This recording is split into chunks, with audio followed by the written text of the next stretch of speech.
have random stacks of books everywhere though. Like literally every room has a stack of books in it. It's my first non-solo video. Well, how's it feel? Good. Are you rolling? Welcome to my place. We're gonna do a bookshelf tour. But this is mainly a story of how this collection came together. It's been kind of a long process because I've been buying and collecting books since I was a kid. But the collection really started with these Lord of the Rings books. So these for the trilogy and The Hobbit were my mom's books. And it was her early love for books like this that made me so into reading and got me into books like the Harry Potter series as well as Aragon. But let's just run through. Let's just run through the whole collection. I have loosely organized this alphabetically, but I'm kind of halfway through, so you're gonna have to bear with me. It's kind of funny seeing what ends up being next to each other on the shelf when you put your books in alphabetical order. Some of these pairings are gonna be pretty funny as we go through, I think. I typically don't talk about things like the Canterbury Tales, books and stories that I had to read in college that I got value out of, but that I honestly didn't enjoy. So I've got a decent amount of textbooks in the mix. You'll see a lot of those. The books that I personally like the most right now are literary thrillers. I've found that that has been kind of my zone. Other than authors like Toni Morrison and Cormac McCarthy, who I love and I reread their works a lot, I've been getting really into books like Burnham Wood by Eleanor Catton. I recently, I guess a few months ago, read The Secret History by Donna Tartt. Smash. That was a great book. How I've started to collect books is there are some novels that I really want to have in my collection, and I essentially have a mental bookmark for those titles so that when I'm in a used bookstore or if I'm going through Barnes & Noble and I see one of those titles that I know I want, I've started to collect them. So those tend to be classics, books that a lot of us have heard of, that are ones that I want to make sure that I get to at some point in my life. So sprinkled in here, I have books like Don Quixote. There are some unread Dickens and Dostoevsky titles on my shelves that I haven't gotten to yet. If you take a look at some of these books, you'll see, like, if you pay close attention, that I have a bookmark in place. This is as far as I've ever gotten into the Brothers Karamazov. Overall, I would say that I've read about 60 to 70% of what's on these shelves. Some of the books that I own, like The Secret History, aren't here because they're lent out. The most popular books that are in my collection, I would say those have the highest percent chance of not actually being around when I need them because I've lent them out to people. I want to own a lot more Faulkner than I do. I would say I've got about as much Franzen as I would like, though I would like to get my copy of Freedom back. This is one of the best nonfiction books I've ever read. If you are unfamiliar, this book is, I don't really want to talk about this book. Some of these stacks down here they're organized alphabetically. I'm, as you can kind of tell, trying to reorganize alphabetically by last name of the author, but it's not really going that well. And like, if I overdo it here at the beginning and I try to squash too many books, pack too many books in on one shelf, I'm gonna get to a point where, like, just to put one more Junot Diaz title here, I'm gonna have to move like all of the books through the rest of the shelves, and that's just gonna suck. So I don't know if I'm gonna keep up with this. There's a lot of John Grisham in here. I haven't read most of these. I think these are probably books that I've inherited from my parents. I'm not really sure why they're there.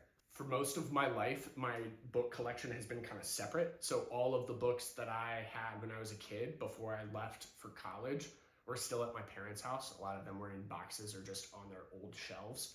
But the books that I picked up starting when I was in college, so for the last 8 or 9 years, have now been merged back with my childhood collection. The reason I got a lot of those titles when I was a kid was so that I could reread them. So I've got books like the Alex Rider series mixed in now with my Dennis Johnson collection, which Dennis Johnson, as you know, if you follow along with the channel, is one of my favorite writers. There's a lot of Stephen King in here. I could probably make a whole video about his books alone. Hold for sound. Probably the most important book in my entire collection is All the Pretty Horses by Cormac McCarthy. This was the first novel I found in college when I was going through a pretty rough time in life that I needed. I found this book, I distinctly remember, between my first and second semesters of my first year of college.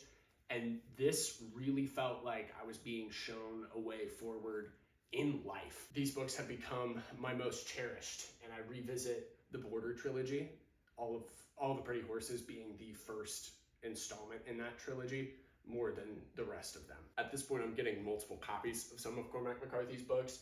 I've got a first edition of The Crossing, which I love, and ideally at some point I'll have first editions of all the books, but for now, just one.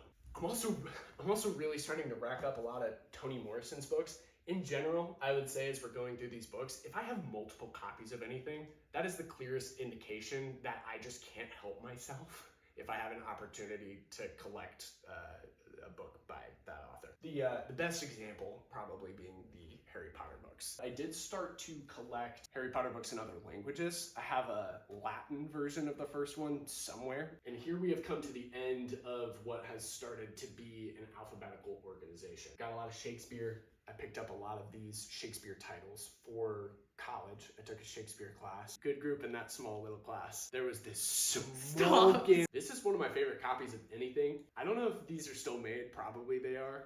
But it's this leather bound copy of The Hobbit. It's really just like fancy cardboard, I think. But this is a really cool copy.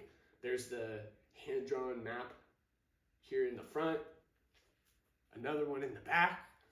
Great pocketbook. But I've got books all over the house. It's not really just what's on these shelves and what's kind of stacked on top of these. The Creative Act by Rick Rubin, by the way, is really good. This is my hearth. I often waggle books over here. I've got kind of an assortment of mostly childhood books on the shelf. I loved The Sea of Trolls when I was in elementary school, and the sequel I haven't revisited as an adult, but I might at some point.